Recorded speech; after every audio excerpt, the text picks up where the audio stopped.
Pest control company. ರಾತ್ರಿ 10 ಗಂಟೆಗೆ ಒಬ್ಬ ರೆಸ್ಟೋರೆಂಟ್ ಓನರ್ಗೆ ಫೋನ್ ಬರುತ್ತೆ. ಕಿಚನ್ನಲ್ಲಿ ಕಾಕ್ರೋಚ್ ಕಂಡಿದೆ ಮತ್ತು ನಾಳೆ ಫುಡ್ ಇನ್ಸ್ಪೆಕ್ಟರ್ ತಪಾಸಣೆಗೆ ಬರ್ತಿದ್ದಾರೆ. ಈ ಪ್ರಾಬ್ಲಮ್ ಸಾಲ್ವ್ ಆಗಲಿಲ್ಲ ಅಂದ್ರೆ ಕೇವಲ ಒಂದು ಕಾಕ್ರೋಚ್ ಲಕ್ಷಾಂತರ ರೂಪಾಯಿ ಲಾಸ್ ಮಾಡಬಹುದು. ಈಗ ಯೋಚಿಸಿ, ಆ ಓನರ್ ಹತ್ತಿರ ಆಪ್ಷನ್ಸ್ ಎಷ್ಟಿವೆ? ಆಲ್ಮೋಸ್ಟ್ ನೀರೋ. ಇದೇ ಕಾರಣಕ್ಕೆ ಪೆಸ್ಟ್ ಕಂಟ್ರೋಲ್ ಬಿಸಿನೆಸ್ನಲ್ಲಿ ಕಸ್ಟಮರ್ ಬ್ಯಾಗೇನ್ ಮಾಡೋದು ಕಡಿಮೆ, ಸಾಲ್ಯೂಷನ್ ಜಾಸ್ತಿ ತಗೋತಾನೆ. ಎಷ್ಟು ಜಾಸ್ತಿ ಅರ್ಜೆನ್ಸಿ ಇರುತ್ತೋ ಅಷ್ಟು ಜಾಸ್ತಿ ವ್ಯಾಲ್ಯೂ ಸಿಗುತ್ತೆ.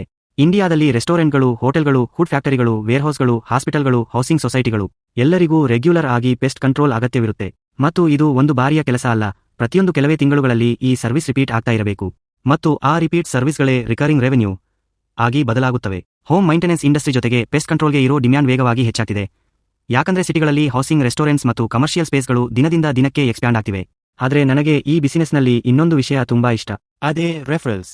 ನೀವು ಒಂದು ಹೋಟೆಲ್ನ ಪ್ರಾಬ್ಲಮ್ ಅನ್ನು ಜೆನ್ಯೂನ್ ಆಗಿ ಸಾಲ್ವ್ ಮಾಡಿದ್ರೆ ಅವನು ಕೇವಲ ಕಾಂಟ್ರಾಕ್ಟ್ ರಿನ್ಯೂ ಮಾಡೋದು ಅಷ್ಟೇ ಅಲ್ಲ, ತನ್ನ ನೆಟ್ವರ್ಕ್ನಲ್ಲಿರೋ ಬೇರೆ ಹೋಟೆಲ್ಗಳಿಗೂ ನಿಮ್ಮನ್ನ ರೆಕಮೆಂಡ್ ಮಾಡ್ತಾನೆ. ಬಿಸಿನೆಸ್ನಲ್ಲಿ ಅತ್ಯಂತ ಅಗ್ಗದ ಕಸ್ಟಮರ್ ಅಂದ್ರೆ ಬೇರೊಬ್ಬ ಕಸ್ಟಮರ್ ಮೂಲಕ ಬರೋವನು. ಇದೇ ಕಾರಣಕ್ಕೆ ಎಕ್ಸ್ಪೀರಿಯನ್ಸ್ ಪ್ರೊಫೆಷನಲ್ಸ್ ಅಡ್ವರ್ಟೈಸ್ಮೆಂಟ್ಗಿಂತ ಮುಂಚೆ ಸರ್ವಿಸ್ ಇಂಪ್ರೂವ್ ಮಾಡ್ತಾರೆ. ಯಾಕಂದ್ರೆ ಒಬ್ಬ ಹ್ಯಾಪಿ ಕ್ಲೈಂಟ್ 10 ಹೊಸ ಕ್ಲೈಂಟ್ಗಳನ್ನು ತರಬಲ್ಲ.